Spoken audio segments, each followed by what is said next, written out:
Fellow Toastmasters, most welcome guests. They say that one of the most formative experiences in young people's lives is when they get their first job.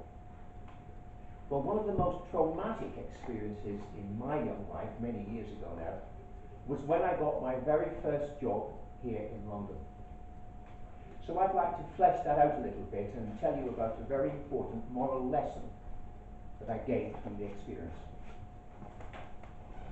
Many years ago, having made a complete hash of my A-levels, rather than following my peers to university, I was obliged to seek my fortune elsewhere.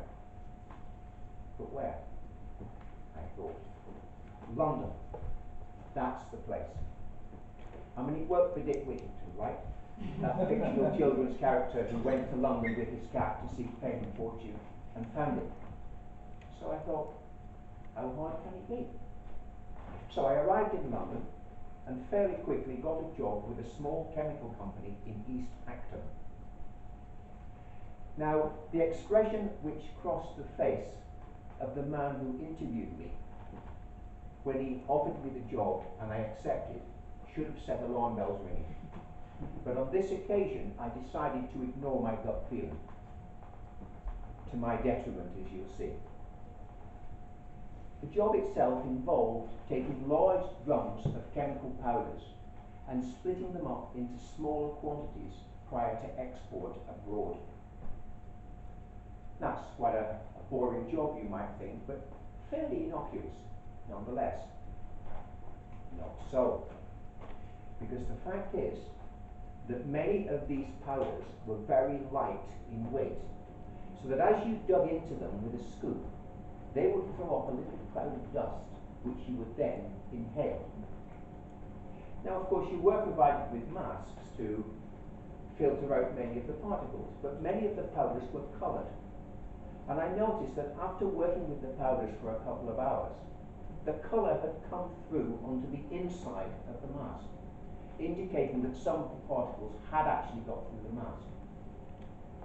I also discovered a bit later on that a man who'd been working at this company for several years had died suddenly, and the post-mortem on his body revealed that his internal organs had been dyed blue. That sounds incredible, doesn't it? Like something from the 19th century, but I swear, I'm not making it up. So I thought, what to do?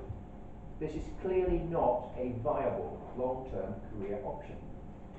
On the other hand, I need to make the rent, so better sit tight. Fate, however, had other plans. A couple of months after first joining the company, I moved to a different section, where the work was rather different. This particular job involved taking large drums of powder and mixing them together in a much larger drum prior to loading the mixture into a hopper for the production of medicinal pills. The pay was a little bit better, but the conditions in many ways were even worse. The work was tiring, it was hot, it was dusty, and there was no air conditioning. In spite of this, things went along pretty well until one fateful afternoon in late March, when I inadvertently mixed 2 drums of powder together incorrectly, i.e. the wrong ingredients into the main drum. Now, obviously, I couldn't just let this ride because, you know, I was going to go into the hopper to make the pills, and you'd have the wrong ingredients in the pills. But instead of coming clean and admitting my mistake immediately, I tried to cover it up.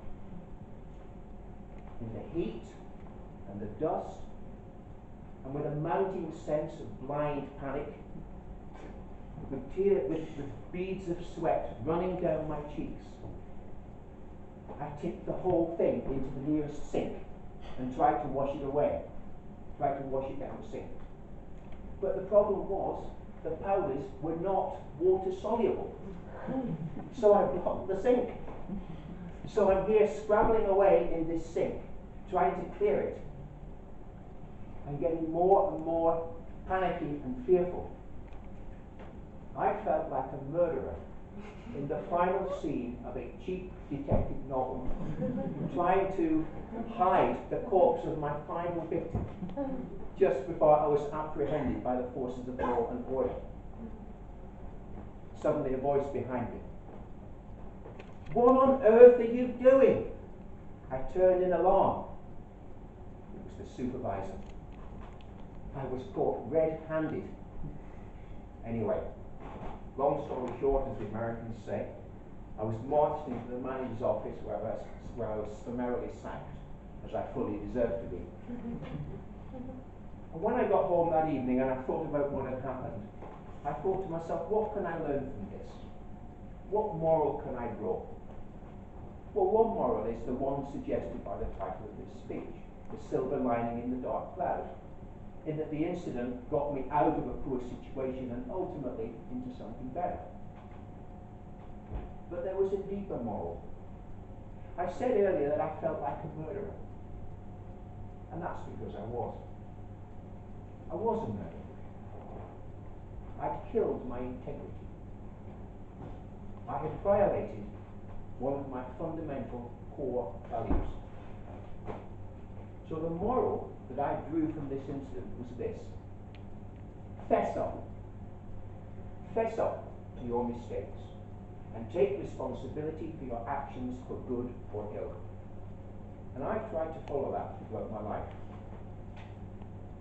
And I believe that if you do follow that moral rule, you will keep your integrity, your conscience will be clear, you will sleep easy in your bed at night, and you will feel good about yourself all your life. Mr. President.